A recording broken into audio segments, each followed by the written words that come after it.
Factorial notation.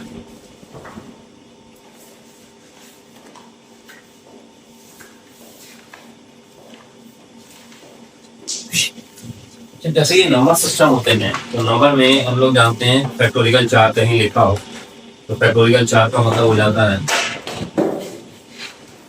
4 into 3 into 2 into 1। ऐसे ही हर factorial को आप खोल सकते हो। यहाँ पर क्या है कि एक्स जो आर्ग्यूमेंट है उसका फैक्टोरियल एन खोलना सिखाया गया। जिनका ये कहना है कि एक्स की पावर अगर ब्रैकेट में 0 है तो इसे आप बोलेंगे एक्स की पावर फैक्टोरियल 0, इसका मान 1। एक्स की पावर फैक्टोरियल 1 का मान एक्स। एक्स की पावर कैसे फैक्टोरियल 2 लिखेंगे। अब फर्स्ट करो फैक्टोरियल 2 सिंपल वाला आप लिखते हैं तो उसमें क्या होता है पहले 2 लिखते हैं फिर 1 कम कर देते हैं। यहाँ पर क्या है एक्स की पावर अगर फैक्टोरियल 2 लिखेंगे तो पहले तो लिखेंगे एक्स और फिर एक्स में एक आर्ग्यूमेंट पहले 1 ना घटा के क्या करना है एच। अगर मान लो एक्स की पावर 3 लिखूं मैं ब्रैकेट में तो इसे बोला क्या जाएगा एक्स की पावर फैक्टोरियल 3 और लिखा क्या जाएगा x minus H x minus.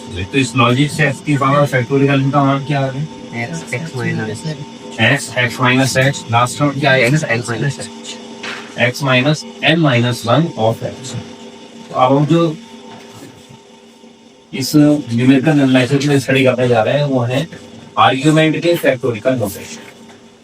तो मेन फार्मूला ये है और ये हेल्पिंग मेथड दे दिया है मैंने आपको, इसकी हेल्प से ये बताया।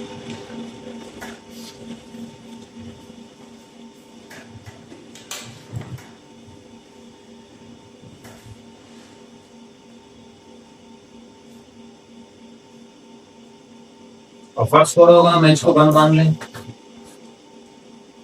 क्योंकि ज्यादातर केसेस में एच नहीं दिया जाता है। अगर एच नहीं दिया जाता है तो सुविधा है कि हम एच को 1 मान लें। अगर हम एच को 1 मान लें फिर तो बहुत ही आसान है।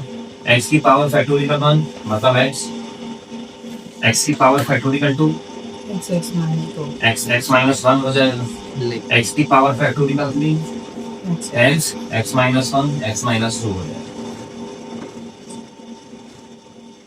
अच्छा एक चीज और समझ, जैसे फैक्टोरियल 4 ही था लिखा भी है बोर्ड पर 4 3 2 1। अगर मैं इसमें 4 को छोड़ दूं तो बाकी क्या बचता है 3 का। वही लॉजिक इसमें है।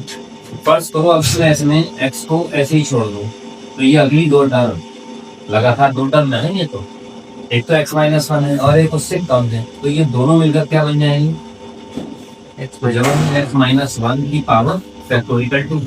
क्योंकि जब भी हम किसी का फैक्टोरियल खोलते हैं तो एक बार तो आता है ओरिजिनल और एक उससे कम बार। उसी लॉजिक से देखो अगर मैं x माइनस 1 और x माइनस 2 पर ये प्रॉपर्टी लगाऊं तो एक बार तो आया ओरिजिनल और एक उससे कम वाला। तो ओरिजिनल कौन बना x माइनस 1। इसका मतलब x की पावर फैक्टोरियल 3 में अगर मैं फर्स्ट टर्म छोड़ देता हूँ तो बचने वाला x माइनस 1 की पावर फैक्टोरियल 2 हो जाएगा। फर्स्ट करो x की पावर फैक्टोरियल 10 है उसमें मैं x को छोड़ दूं बाकी क्या बचा x माइनस 1 की पावर फैक्टोरियल 9 हो जाएगा। ठीक ये भी नोट करो।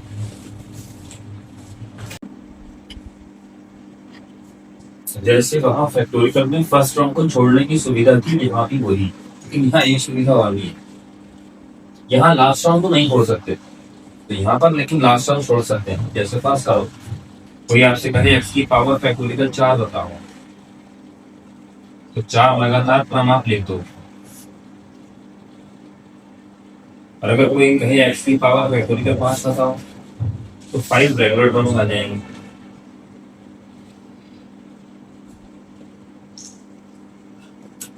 तो बात समझ में आती है। अगर मैं लास्ट टर्म छोड़ दूं तो ये शुरू वाली 4 क्या बन गई x की पावर 4। तो यहाँ पर सुविधा क्या है कि आप फर्स्ट टर्म भी छोड़ सकते हो और लास्ट टर्म भी छोड़ सकते हो। जैसे यहाँ मैंने फर्स्ट टर्म छोड़ी तो पावर फैक्टोरियल 10 फैक्टोरियल 9 में कन्वर्ट हो गई फर्स्ट टर्म छोड़ने पर। ऐसे यहाँ पर भी तो हुआ 5 4 में कन्वर्ट हो गई लेकिन बचने वाली चीज अलग है।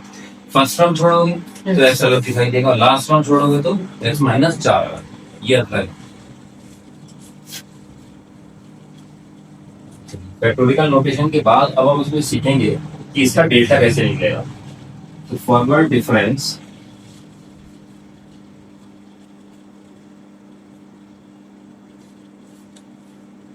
Of X to the power factorial है। यानी हमें delta S to the power N की वैल्यू चाहिए।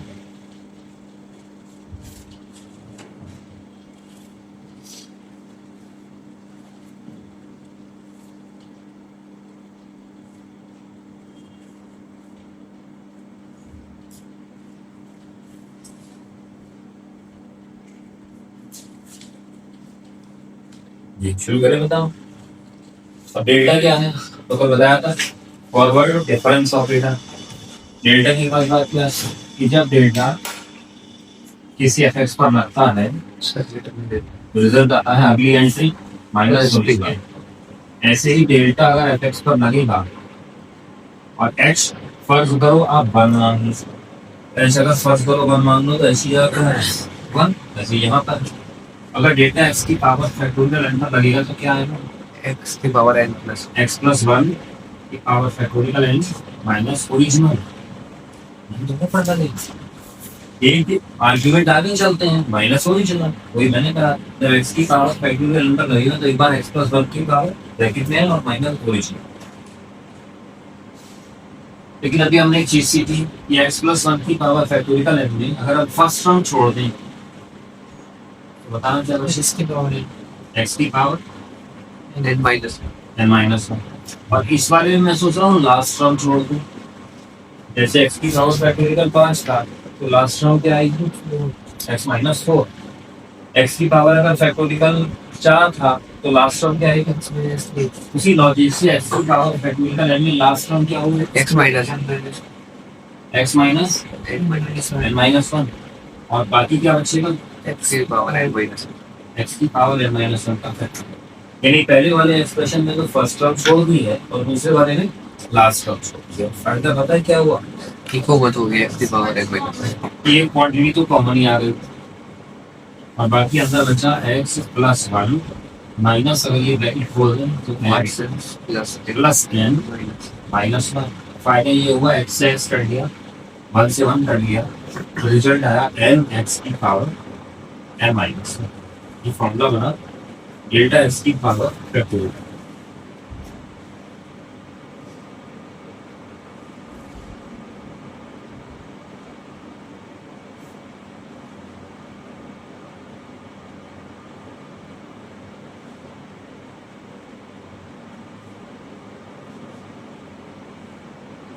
अगर हम इस बॉक्स में ये जो बॉक्स अभी भी बनकर आया है एन की जगह एन माइनस वन रिप्लेस करते हैं, डेल्टा एक्स की पावर ब्रैकेट में एन माइनस वन का मान क्या आ जाएगा, एन माइनस वन एक्स की पावर ब्रैकेट में एन माइनस टू। देखो आप मैंने जहाँ जहाँ एन है वहाँ वहाँ एन माइनस वन रिप्लेस कर दिया तो ये नया फॉर्मूला बन गया।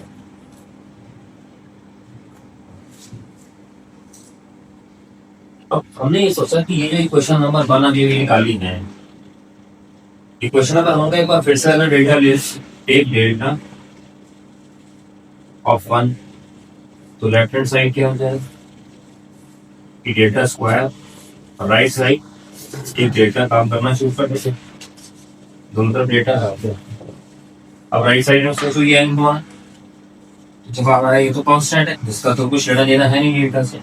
अब डेल्टा किसका लगेगा, एक्स की पावर ब्रैकेट में एन माइनस वन, तो ये निकाला तो है नहीं, डेल्टा एक्स की पावर ब्रैकेट में एन माइनस वन क्या होता है, एन माइनस वन एक्स की पावर ब्रैकेट में एन माइनस टू। ये मान आ गया डेल्टा स्क्वायर।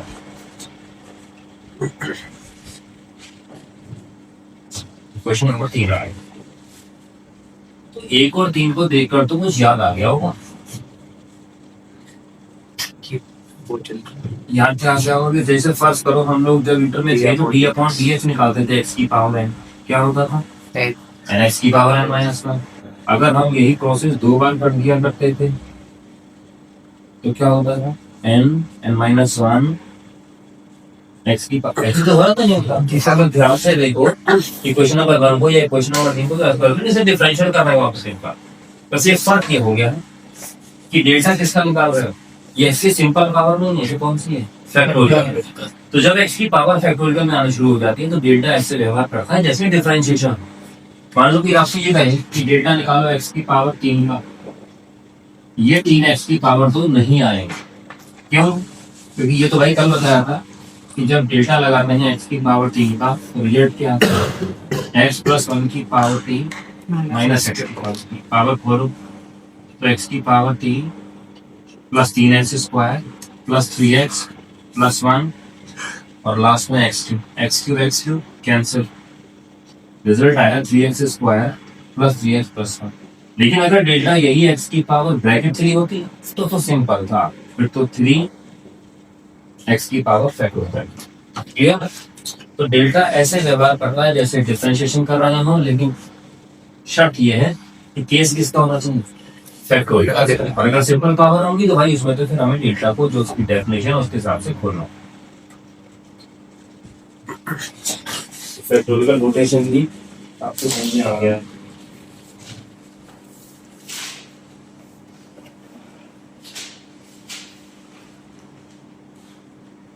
आपको कुछ एग्जांपल्स हैं, जैसे कुछ ऐसे एग्जांपल है जो ऑब्जेक्टिव में आ सकते हैं। एग्जांपल 4 का ऊपर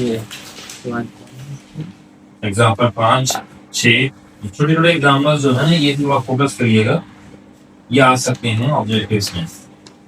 एक तो 10 का सेटिंग पार्ट,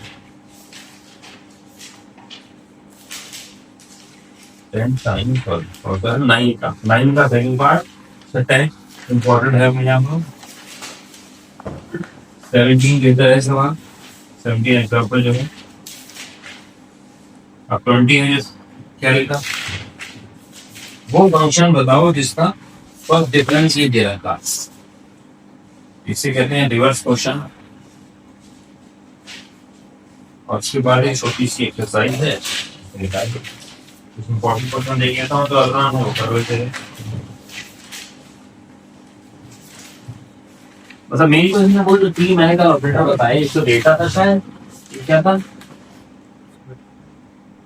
तो डेटा में क्या था, एक था डेल और तीसरा क्या था, इसमें डेटा को क्या कहते हैं, फॉरवर्ड डिफरेंस ऑपरेटर। डेल क्या था, बैकवर्ड डिफरेंस ऑपरेटर। और ई का नाम क्या था, शिफ्टिंग ऑपरेटर। ये नाम याद रखिएगा, उस पर बेस्ड बहुत सवाल आएंगे। चलिए एक्सरसाइज बार, इसमें क्वेश्चन शुरू करते हैं। क्वेश्चन नंबर 3 देखो, 3 का सेकंड पार्ट।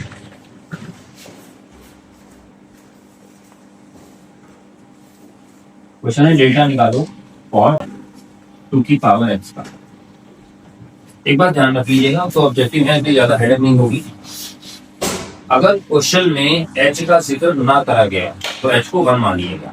अब जैसे 4 चॉइस आएंगी हमारे क्वेश्चन, उन चॉइसेस में देखते ही आपको पता चल जाएगा। अगर उन चॉइसेस में h है तो आप समझ जाना कि h का मतलब h है, और अगर h नहीं तो 1 मान देता काम समझ में आएगा। अगर नहीं दिया जाएगा तो h को 1 मानेंगे।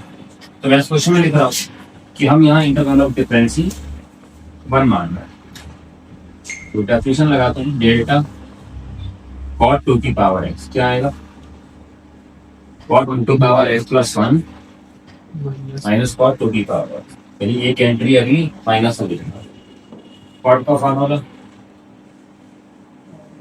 cos अपॉन साइन,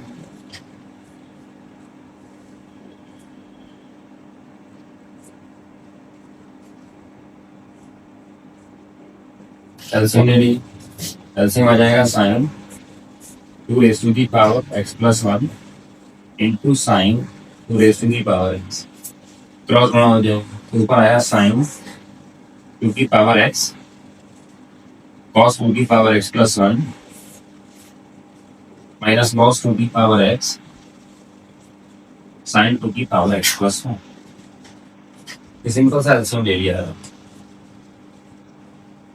तो ये तो कोई फॉर्मूला सा दबके शायद देखिए सर, याद आ गया मुझे कुछ sign A cos B minus cos A sine B. तो फॉर्मूला साइन ए माइनस बी का होगा, ये हुआ साइन 2 की पावर x माइनस 2 की पावर x प्लस 1 और डिनोमिनेटर एज इट इज।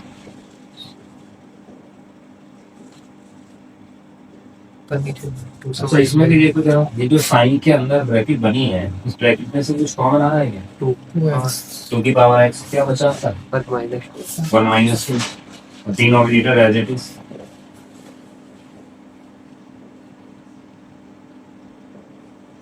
अच्छा 1 माइनस 2 पता ही है माइनस 1 होता है, और साइन के अंदर का माइनस हो माइनस निकल कर बाहर आ जाता है। तो फाइनली ऊपर क्या बचा, माइनस साइन 2 की power x upon H is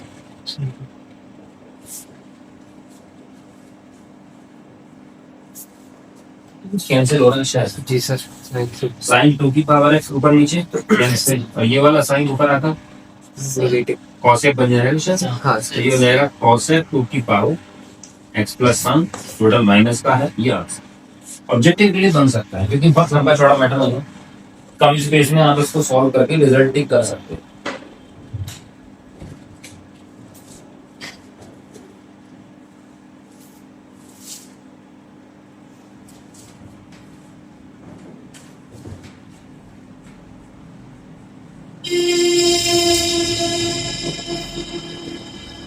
third का 6 पावर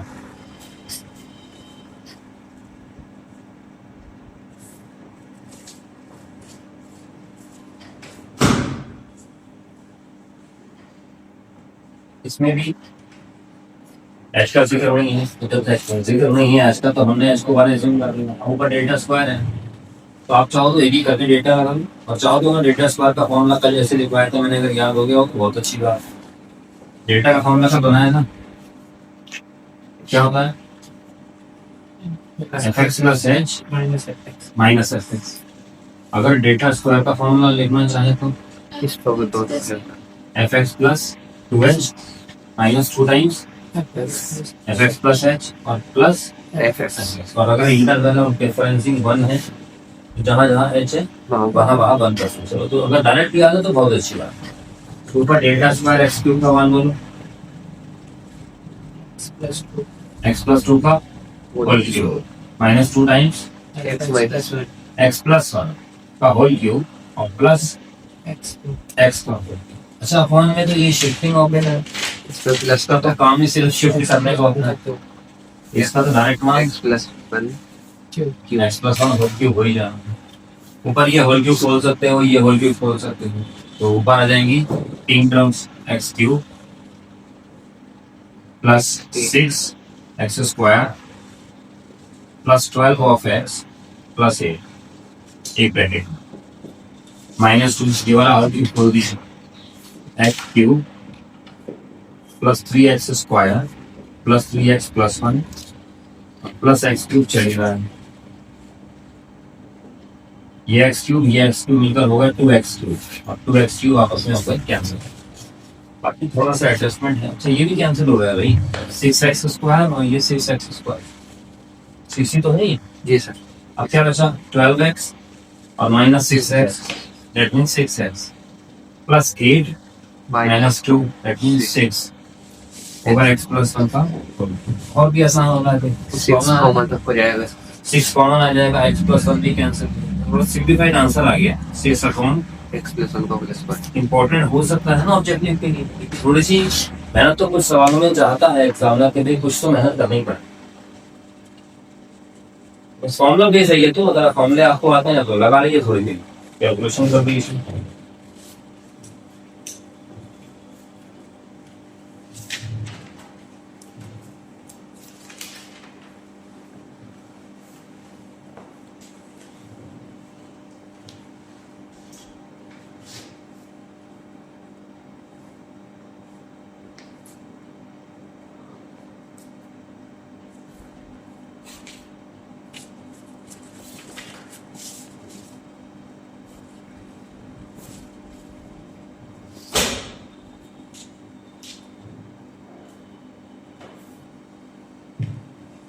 साल का सेकंड पार्ट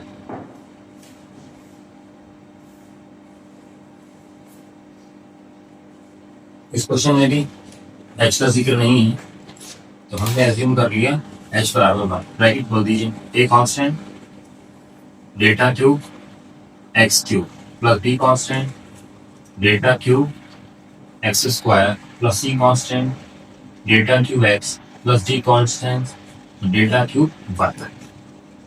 फंडामेंटल थ्योरम क्या कहती है?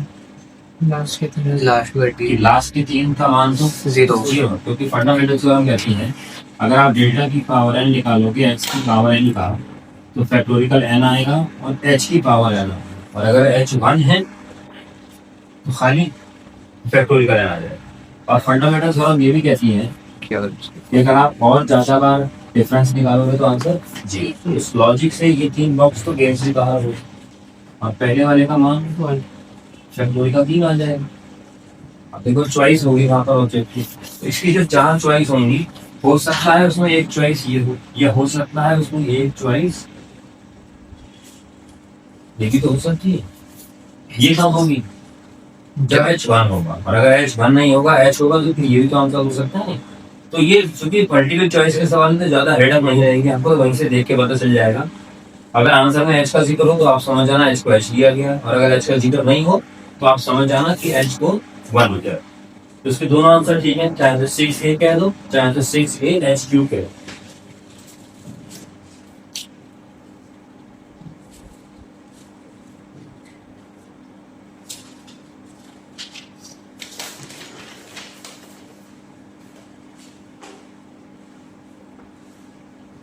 क्वेश्चन नंबर 12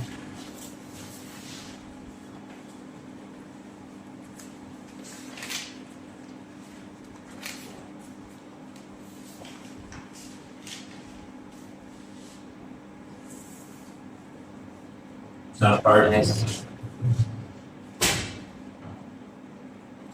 और ये सारे पार्ट हमारे जो कल हमने रिजल्ट निकाले थे, आपको याद होगा डेल्टा का मान क्या निकाला था? E-1। डेल्टा क्या निकाला था? 1 माइनस। अगर 2 फॉर्मूले भी याद रह जाते हैं तो इनकी हेल्प से कोई भी एक्सप्रेशन आप बना सकते हो। तो ऐसा लगता है जैसे कि ये 4 पार्ट है जो आपस में बराबर दिखाने हैं। फर्स्ट पार्ट और लास्ट पार्ट, ये तो फार्मूला ही हम जानते हैं, डेल का मतलब 1 माइनस इनवर्स होता है। तो ये सेकंड पार्ट है, ये थर्ड पार्ट है। सेकंड पार्ट को ले लो। सेकंड पार्ट है डेल्टा इनटू ई इनवर्स। डेल्टा का मान 1 माइनस ई माइनस, ध्यान रखना ये 1 माइनस ही नहीं है, ई माइनस है। नेगेटिव कॉलम तो क्या आ गया? ई इनवर्स माइनस ई इनवर्स। अच्छा, ई और इनवर्स की बात 1 हो जाती है। अब ये किसका मान? डेल का। दैट मींस सेकंड पार्ट लिया और फोर्थ भी उसी से बन गया, फर्स्ट भी उसी से। ऐसे ये वाला पार्ट भी ले सकते हैं। इससे कर लीजिए।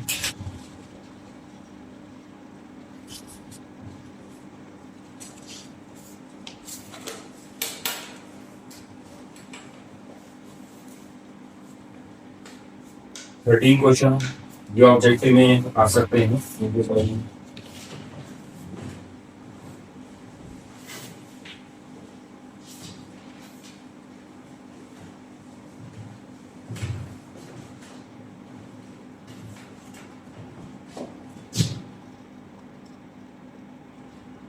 पढ़ेंगे। फर्स्ट पार्ट है, प्रूफ करना है e raise to the power n stand for summation 0 से n, ब्रैकेट के अंदर लिखा है ये n ऑब्लिक r डेल्टा की पावर का, जहां उसने क्लियर करा है कि ये जो n अपॉन r ब्रैकेट में लिखा है कि वही पुराना जो हमारा NCR था ना, लिखने का तरीका बदल गया है। लिख दीजिए आज क्वेश्चन। तो अगर नहीं लिखा जाएगा तो आपको याद रखना है कि ब्रैकेट में अगर n/r लिखा है तो उसका मतलब है LCR। LHS नहीं है, RHS है। ये तरीका फिर भी हो सकता है। RHS से शुरू कर लो, LHS बन जाएगी। ये LHS से शुरू कर लो, RHS बन जाएगी। LHS ले लेते हैं। LHS है e raise to the power है। आंसर किसकी तरफ से चाहिए? जवाब है डेल्टा की। तो ये लिखा तो है फार्मूला। डेल्टा का मान क्या होता है? e माइनस 1, माइनस 1 को तो मिला, तो e का मान क्या होगा? 1 प्लस डेल्टा। तो हम जानते हैं e का मतलब होता है 1 plus delta whole raise to the power. अब हमें फॉर्मूला याद आ गया। 1 प्लस डेल्टा की पावर है, वो खोलो जरा, क्या आएगा? 1 plus NC1 delta plus NC2 delta square, और ये कब तक आएगा? लास्ट आ जाएगा NCN डेल्टा की पावर।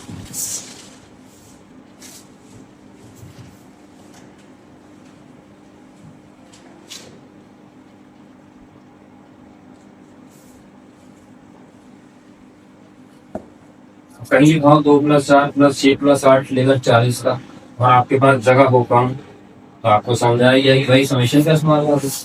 इसे कैसे लिखो कि समेशन टू r, जहाँ r का वेरिएशन 1 से 10 1 से 20, देख सकते हैं नहीं ऐसे वही स्थिति यहाँ पर कि हमने इसको सोचा कि क्यों ना समेशन में लेते हैं। देखो और समेशन में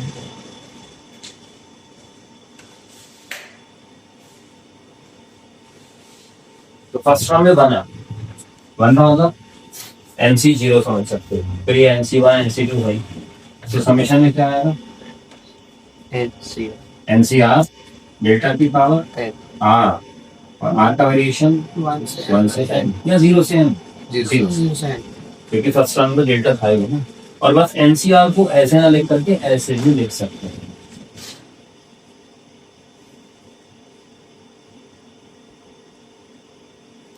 ये इसको करें।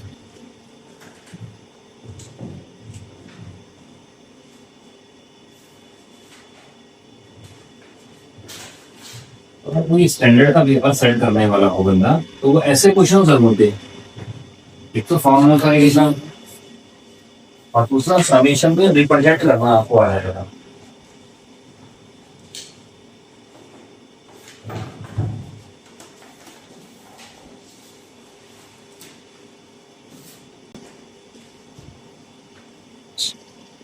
इस पर बेस एक्सरसाइज का क्वेश्चन नंबर 13 दोनों पार्ट कर लीजिएगा, 14 का कीजिएगा, 15 का, ये सारे समेशन पर ही बेस। अब क्वेश्चन नंबर है 16। क्वेश्चन में ऐसा दे रखा है A B to the power C X. Demand क्या है, इसके सक्सेसिव डिफरेंसेस निकालो। और फिर आगे डिमांड क्या है, उनमें से जो शुरू वाले एंड डिफरेंसेस है उनको सॉल्व करो। 16 क्वेश्चन।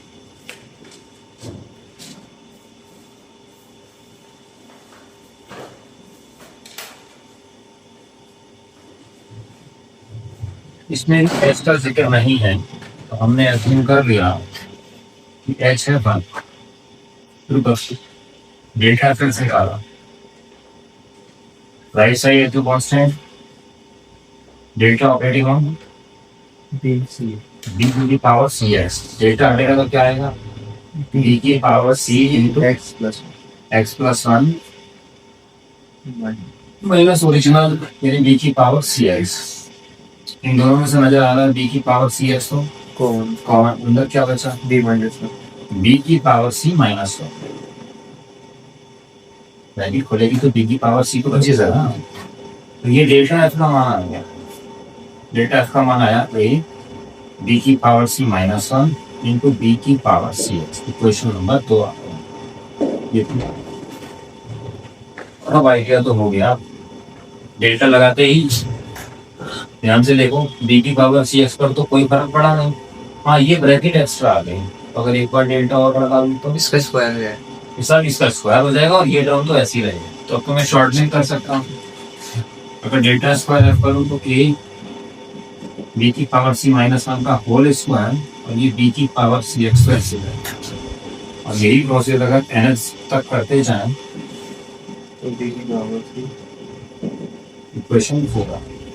उसने बोला था कि डिफरेंसेस निकालो, के लिए डाल दी। अब वो करेंगे तो जस्ट सम नहीं कर रहा, तो एडिंग ऑल दीज इनको ऐड करने के बाद राइट साइड देखना जरा, मैंने टिक कर दिया एनी क्वेश्चंस को।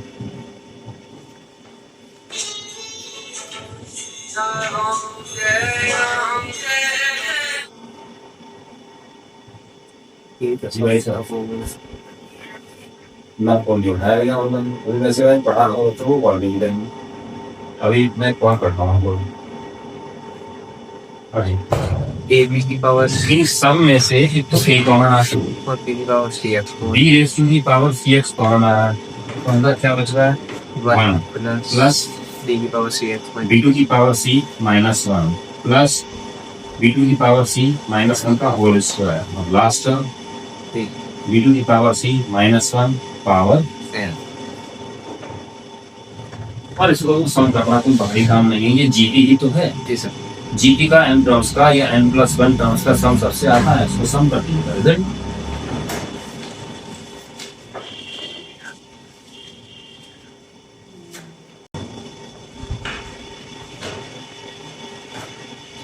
Question number 22।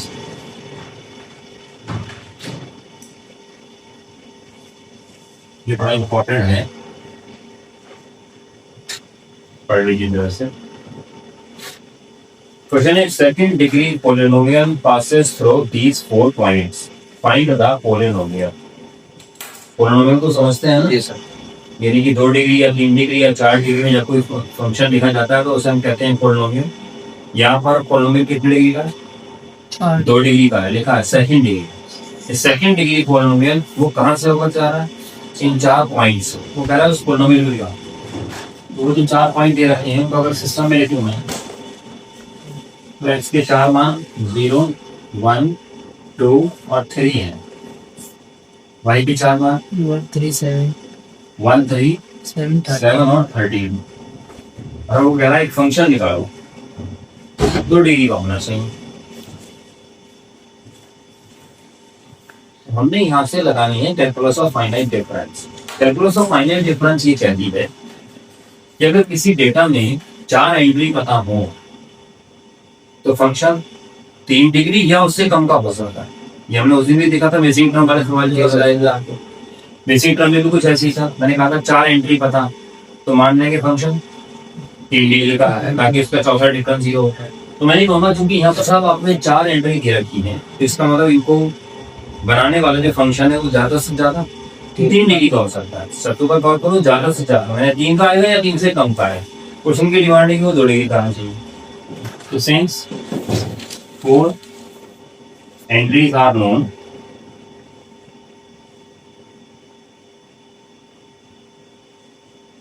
so fx is a polynomial of degree less than or equal 3.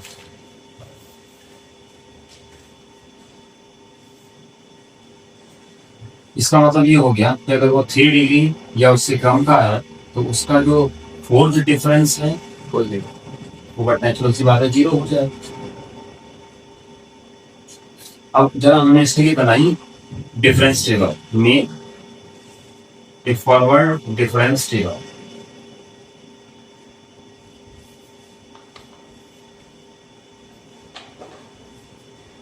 Forward difference table बनाना आइडिया था।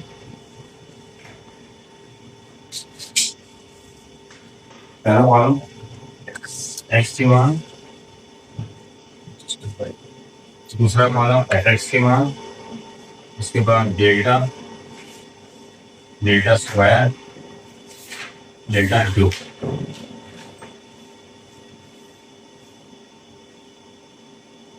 पहले कॉलम में मैंने एक्स की मान भर दिए हैं, दूसरे में एक्स की मान आ गए हैं 1 3 7 30। अच्छा डेल्टा निकालना सिखाया था, दोनों के बीच में 3 में से सिंपल वन घटा दो 2 तो 7 minus 3 4 13 minus 7 6। ऐसी सेकंड कॉलम 4 minus 2 2, उनके जस्ट मिडिल में लिखना होता है। 4 minus 2 का मान जस्ट मिडिल में, 6 minus 4 2। अब जरा डेल्टा क्यूब निकालो 2 minus 2 0। इस क्वेश्चन में डिमांड क्या है? सेकंड डिमांड ये है कि फंक्शन निकालो fx बराबर क्वेश्चन मार्क। हमने कहा ठीक है जी, अगर हम चाहें तो fx को देखना e की पावर x f0 लिख सकते हैं। सर ये क्या कर दिया, तो करा क्वेश्चन का आपको समझाया था, अगर e किसी fx पर लगता है तो उसे क्या बना देता है? अगली का तो बना दे। fx प्लस 1 अगली एंट्री बना देता है। अगर e की पावर 10 किसी fx पर लगेगा, fx प्लस 10 कर दिया। अब जरा रिवर्स सोचो, अगर कहीं लिखा है fx प्लस 11 तो क्या लगा है? e की पावर 11 लगा होगा fx को। अच्छा अगर कहीं लिखा है f100 तो ई की इसको भी तो ऐसे सोच सकते हो, 100 का e की पावर 90 किस पर लगा होगा? f10 पर। देखो चेक करके, अगर मैं कह रहा हूँ f लिखा है कहीं then तो आप कह सकते हो e की पावर 8 किस पर लगा होगा? f2 पर। तो मैं वही तो कह रहा हूँ कि e की पावर 10 लगा होगा किस पर? f0 पर। तो अगर कहीं fx लिखा है तो मैं उसे e to the power x f0 लिख सकता हूँ। लेकिन भाई e तो 1 प्लस डेल्टा होता है, अब ये फॉर्मूला याद आ गया, 1 प्लस डेल्टा की पावर एक्स क्या होता है, 1 plus x delta plus x x minus 1 बटे फैक्टोरियल दो डेल्टा स्क्वायर। तो ये प्रोसेस तो चलता ही रहता है। और लास्ट में कौन है, ब्रैकेट खोल दो जरा।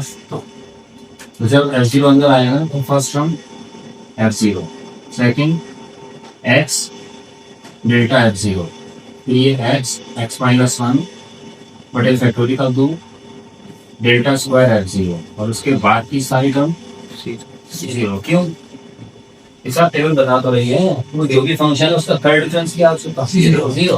तो डेल्टा क्यू लिखने का लाभ थोड़ी होगा भाई, डेल्टा क्यू एफ जीरो का मान तो जीरो। अच्छा एफ जीरो कौन है, F0 मिसाल ये है तो 1, डेल्टा एफ जीरो कौन है, 2, डेल्टा स्क्वायर एफ जीरो कौन है, 2, वो भी 2। तो कुल मिलाकर आ गया 1 plus 2x plus x into x minus 1, यानी कि 1 plus 2x plus x square minus x. Finally solve करके आया x square plus x plus, ये है वो फंक्शन जिसकी हेल्प से ये टेबल बनेगा।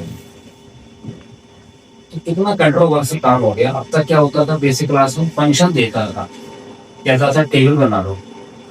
तो फंक्शन दे रखा है, टेबल बना दो, ये तो बड़ा इजी वे जॉब है। जरा एक्स को 0 रखो, वाई का मान 1 आया, एक्स को 1 रखो, वाई का मान 3 आता हुआ, एक्स को 2 रखो, वाई का मान 7 आता। ये तो बड़ा इजी वे काम हो गया ना। ये अगर फंक्शन दे रखा है टेबल बनाओ, ये हार्ड काम हो गया। टेबल दे रखी है, फंक्शन निकाल। तो ये कैलकुलस ऑफ फाइनाइट डिफरेंस ही हो सकता है।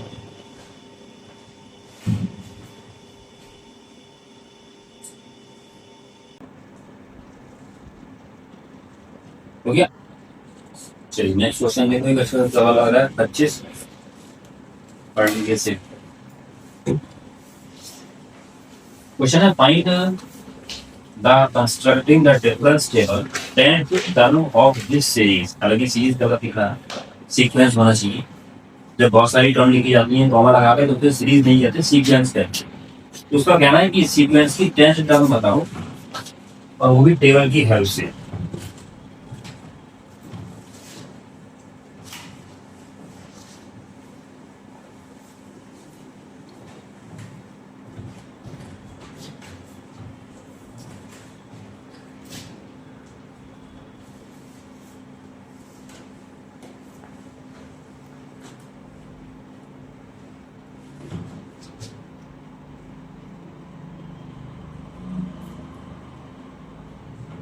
तो ये 1 2 3 4 5 6 टर्म को दे दी। अब वो कह रहा बताओ कि 10 टर्म क्या होगी। रस्ते तो कहीं, लेकिन यहाँ पर उसने मुझे फोर्स कराया कि जरा फाइनाइट डिफरेंस टेबल से बनाता हूँ। मैंने कहा ठीक है जी, ये जो है ये किसके मान है, वाई के। एक्स के मान शायद 0 1 2 3 4 5 इस तरीके से रहे। ये जरूरी नहीं है कि 0 से शुरू करना है, आप 1 से भी शुरू कर सकते हो। अगर 1 से शुरू करोगे तो डिमांड क्या है कि जब x 10 हो जाएगा तो y निकालो, और अगर आपने 0 से शुरू करा जब x 9 हो जाएगा तो y निकालो। ये आपकी चॉइस है, बात नहीं पड़ती। हमने कहा ठीक है, ये बना लेते हैं डिफरेंस टेबल। पहला कॉलम x के मान, फिर y के मान, फिर आपका delta, delta square, delta cube etcetera. तो x के मान तो लिखी दो।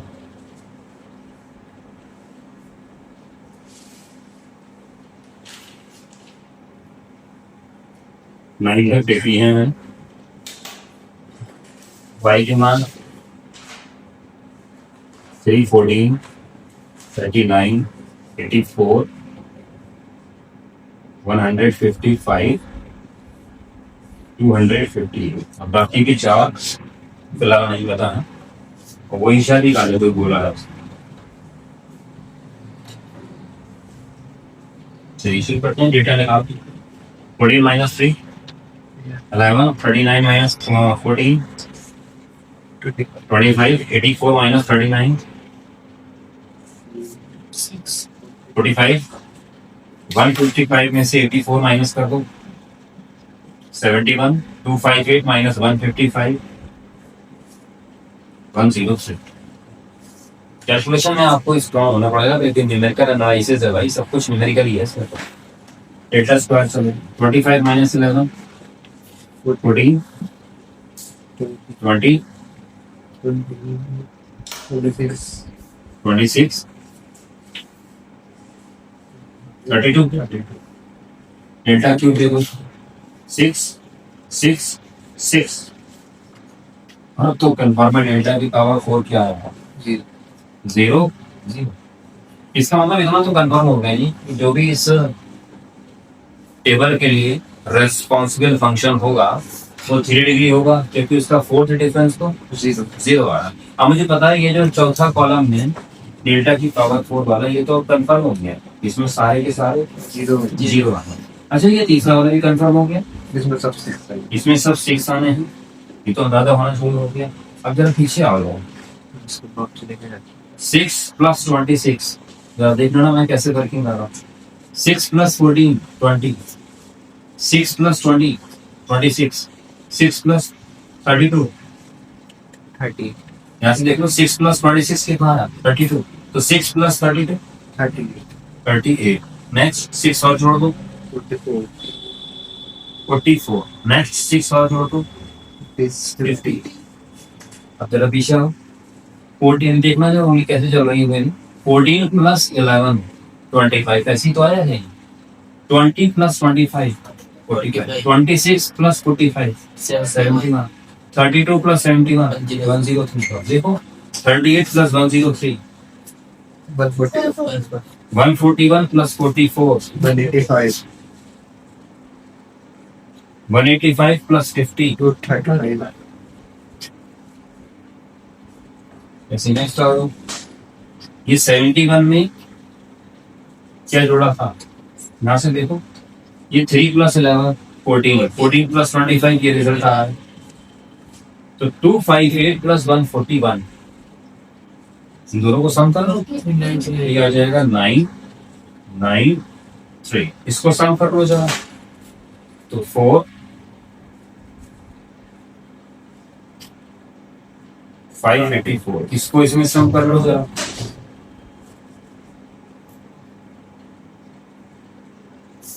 यहाँ तक तो आ गए। एक रह गई है, इसका मतलब जो मैंने वर्किंग करी है उसमें कम से कम एक और इंक्रीमेंट करो, तो इस कॉलम में 6 और बढ़ा दूं, इस कॉलम में 56, इस कॉलम में इनका सम ये आ चुका था, तो 56 और 235 का सम 290 का। नेक्स्ट इस 235 टेस्ट वाला हम कर चुके हैं क्या, 11 से 10 यहाँ कर चुके हैं, तो अब 291 इसमें और जोड़ दो 11 से 1116। ये है इसकी 10 का आंसर।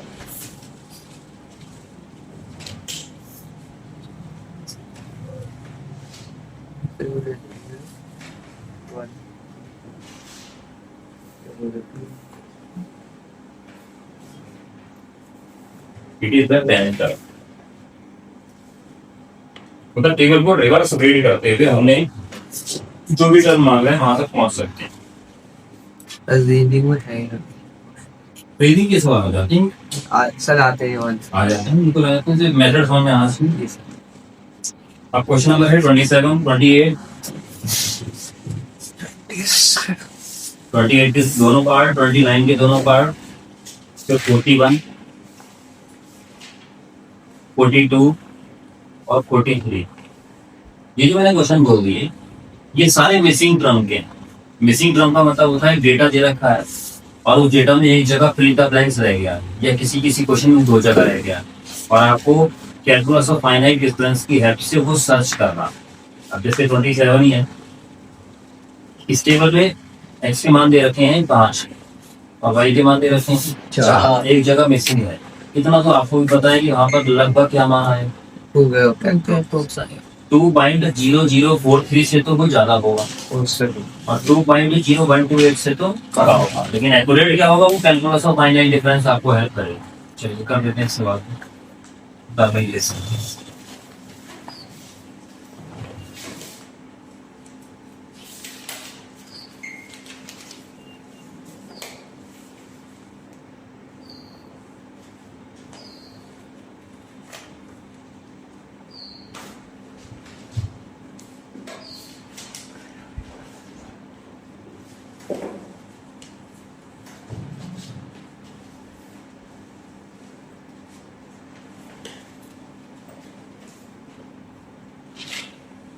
एक जगह है क्वेश्चन मार्क, इसे मिसिंग टर्म कहा जाता है और क्वेश्चन मार्क का मतलब हमने इसको लैम्डा या कुछ भी नाम दे दिया। वर्किंग क्या रहेगी कि टेबल में कितनी एंट्री करना है, चार, इसलिए हम ये मानेंगे कि फंक्शन तीन लेंगे। Since four entries are no,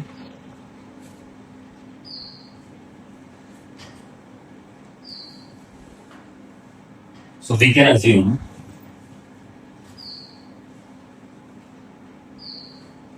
y or fs as a polynomial of degree 3 और लेस। मतलब ये फाउंडेशन है कि 3 का हो, 3 का भी 3 से कम भी हो सकता है, लेकिन 3 तो चाहिए नीचे। और अगर वो डिग्री 3 का है तो उसका फोर्थ डिफरेंस 0 आएगा। एच इस क्वेश्चन में कितना दे रखा है, दिख रहा है वो 100, 101, 102 तो 1 ही है। एच तो एच कहते हैं इंटरवल डिफरेंस। डेल्टा की पावर 4 लगाना आता है डायरेक्ट। चलो डेल्टा नहीं भी आता तो डेल्टा का मान तो आता है e -1। तो अगर डेल्टा का फॉर्मूला आपको याद ना भी रहे कि साहब डेल्टा की पावर 4 कैसे खोला, तो डेल्टा को e -1 तो देख ही लीजिएगा। अब e -1 की पावर 4 खोल दीजिए, e की पावर 4 -4 e की power 3 plus 6 e square -4 e plus 1 और ऑपरेटिंग ऑन एफ। अब e का मतलब है शिफ्टिंग ऑपरेटर। तो जैसे ही e की पावर 4 e की पावर 4 जब fx पर लगेगा तो उसे क्या बनाते हो, जवाब है fx plus 4 -4 fx plus 3 plus 6 fx plus 2 -4 fx plus 1 और लास्ट में fx इसी पर उसी।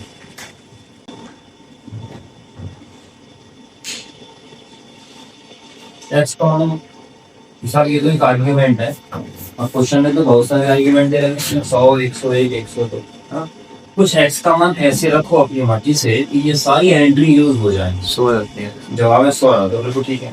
हमने x को 100 मान लिया, जैसे 100 माना तो फर्स्ट टर्म क्या मान लेंगे 104 f 104 -4 f 103 plus 6 f 102 -4 f 101 plus f 100 equal to values put कर दो। f 104 का मान 2.0170 -4 f 103 का मान 2.0128 प्लस 6 लैम्डा, ये तो पता ही नहीं है, यही तो निकालना है। -4 इंटू 2.0043 और प्लस 2 इक्वल टू।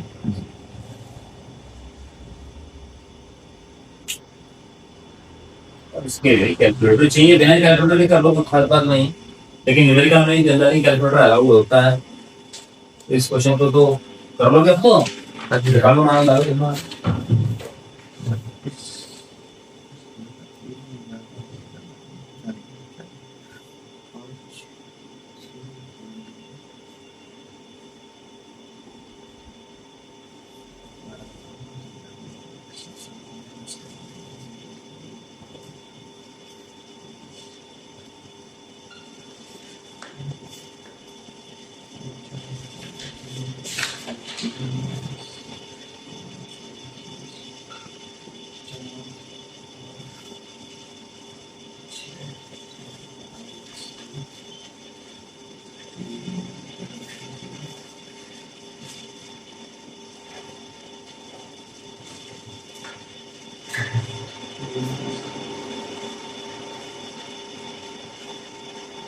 लगभग 2.0085 इसका आंसर था, 85 या 86 नहीं है।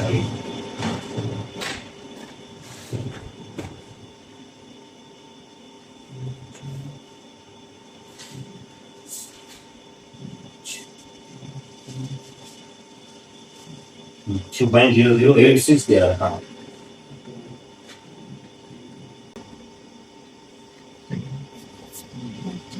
इसमें जितने क्वेश्चन मैंने टिक करा दिए हैं आज तुमको ट्राई कर लीजिएगा। मैक्सिमम मिसिंग टर्म वाले सवाल हैं और खासतौर से 41, 42, 43 पर विशेष फोकस कीजिएगा। 44 भी ऐसे ही है। इसमें क्या लिखा है, write down the polynomial of lowest degree which satisfy the following set of number. की पीछे भी आया था, जी सर। उसमें तो 4 दे रखे थे, इसमें 1 2 3 4 5 6 7 8 दे रखे हैं। तो ये भाई के वहाँ है जो दे रखते हैं। जी सर। और एक्स के मान अपने आप मान दीजिएगा 0 1 2 3 4 सबसे इजी होते हैं। रास्ते इतना ही बहुत है।